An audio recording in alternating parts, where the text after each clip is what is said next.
દાદાશ્રીના જ્ઞાનથી જેમના જીવનમાં અમૂલ્ય પરિવર્તન થઈ ગયા હતા, એવા દાદા ભગવાનના દર્શનનો લાભ એક પણ મહાત્મા છોડવા નહોતા માંગતા. મુંબઈના મહાત્મા વસંતભાઈ ડેઢિયાનું પણ કંઈક આવું જ હતું. 1972માં 19 વર્ષની ઉંમરે એમણે દાદાશ્રી પાસે જ્ઞાન લીધું હતું. એમના પરિવારના બધા જ વ્યક્તિઓ દાદાશ્રીના સત્સંગમાં પણ જતા હતા અને દાદાશ્રી પોતે પણ અચાનક કેટલી વાર એમની ઘરે પહોંચી જતા. ત્યાં સુધી કે વસંતભાઈના લગ્ન પહેલા દાદાશ્રીએ વરવધુને વિધિ પણ કરાવી હતી. પણ પોતાના ધંધામાં વ્યસ્ત હોવાને કારણે તેઓ દાદાશ્રીને વધુ મળી નહોતા શકતા. પણ હા, દાદાશ્રી પ્રત્યે એમની ભક્તિ જરાય ઓછી નહોતી. 1979માં વસંતભાઈ એકવાર પોતાના ધંધાના કામે બરોડા ગયા હતા અને દાદાશ્રીને મળવાની એમની ભાવના પણ હતી.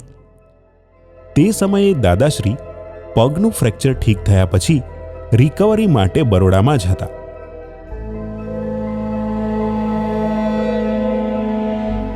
વસંતભાઈ જ્યારે તેમને મળવા ગયા ત્યારે તેમને એમ કહીને અંદર જતા રોક્યા કે દાદાશ્રીની તબિયત સારી નથી, આરામની જરૂર છે. સેવાર્થીઓએ તો માત્ર એમની ફરજ જ બજાવી હતી. પણ એ દરમિયાન કોઈક કારણોસર અમુક લોકોને અંદર જવા દીધા. એ જોઈને વસંતભાઈને થોડું દુઃખ થયું. એમણે મનોમન દાદાશ્રીને કહ્યું કે દાદા, આવું કેમ થાય છે?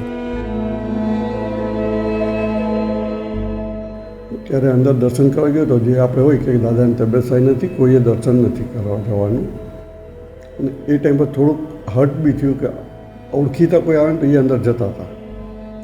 દાદાને પ્રાર્થના કરી, દાદા આવું કેમ થઈ રહ્યું છે? તેમ છતાં તેઓ દાદાશ્રીના રૂમની બહાર તો બેસી જ રહ્યા. થોડા સમય પછી એમણે જે જોયું એ અવિશ્વસનીય હતું. અરે, આ શું? દાદાશ્રી પોતે લાકડીના સહારે ચાલીને બહાર આવી રહ્યા હતા. જરાવા થઈ તો દાદા લાકડી લઈ આવ્યા બહાર અને અમે 5-6 જણા બેઠા. ચાલો વિધિ કરી લો.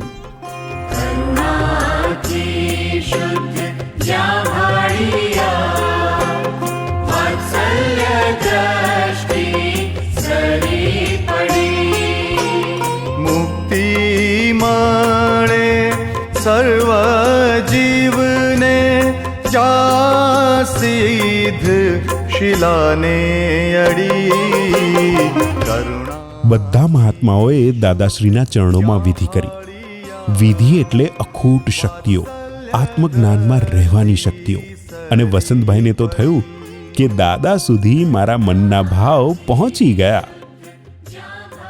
આપણને મેં અસર થઈ ગઈ કે નહીં, દાદા પાસે આપણે ખાલી બોલીએ તો દાદાને પહોંચી જાય છે. આ એક બહુ જબરજસ્ત એક્સપિરિયન્સ હતો મારો કે દાદા મારી માટે બહાર આવી ગયા. મને ત્યારે પર્સનલી એવું થયું. ખરેખર સાચા દિલથી યાદ કરીએ તો દાદાશ્રી સુધી આપણી વાત પહોંચી જ જાય છે. આવા અનુભવ તો કેટલાય મહાત્માઓને થયા છે. અમેરિકાના મહાત્મા ડૉક્ટર જયેશ શાહને પણ આવો જ કંઈક અનુભવ થયો હતો. દાદાશ્રી એકવાર એમની ક્લિનિક પર પણ ગયા હતા.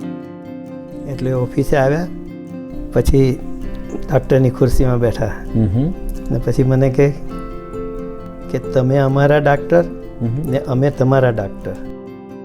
ખરેખર સંસારના રોગ મટાડનાર સુપર ડોક્ટર છે ને દાદાશ્રી. હવે વાત 1987ની. દાદાશ્રીની છેલ્લી અમેરિકા યાત્રા વખતે જ્યારે દાદાશ્રી કેલિફોર્નિયામાં હતા ત્યારે તેમની તબિયત વધારે પડતી નાજુક થઈ ગઈ હતી. એટલે ડૉક્ટર જયેશભાઈ એમને મળવા ન્યૂ જર્સીથી કેલિફોર્નિયા ગયા હતા. ત્યાં પહોંચ્યા ત્યારે એમને બહાર જ બેસવા માટે કહેવામાં આવ્યું, કારણ કે દાદાશ્રીને આરામની જરૂર હતી. ને આપણને બધાને બહાર બેસાડી રાખેલા એ કર્યા.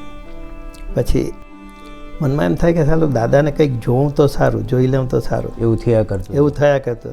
ત્યારે જ એક મહાત્માએ આવીને કહ્યું, જયેશભાઈ, દાદાશ્રીએ તમને અંદર બોલાવ્યા છે.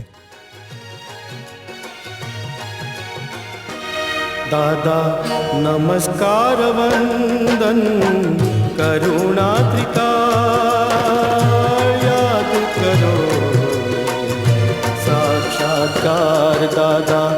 નમસ્કાર વંદન કરુણાત્રિકા.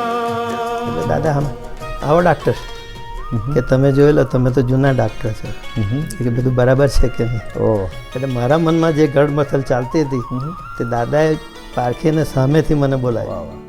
તો દાદાશ્રી સાથે મહાત્માઓનું કનેક્શન હંમેશા લાઈવ જ રહે છે.